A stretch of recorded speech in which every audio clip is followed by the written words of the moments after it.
Steve and Alice had two beautiful children, Joseph and Mary. They loved their family very much. Life was very hard.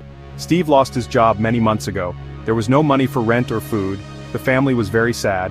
They had to eat leftover food from a community kitchen. Alice tried to find work, but no one was hiring. "What are we gonna do?" she cried. "We will be okay," Steve said, hugging her tight. "We have each other." But Steve felt hopeless.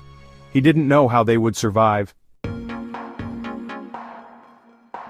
Little Mary watched her parents. She knew they were worried. Every night Mary insisted on praying. She prayed for her family.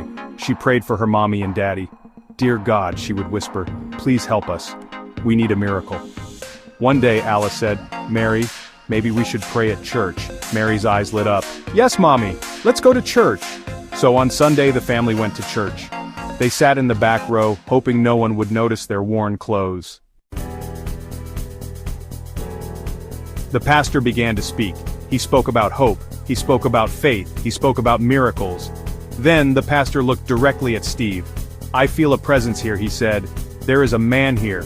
He is struggling. But God sees him. God has a plan for him." Steve felt a shiver run down his spine.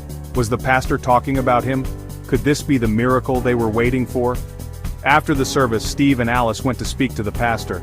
The pastor smiled warmly. "Don't worry," he said, "your breakthrough is coming."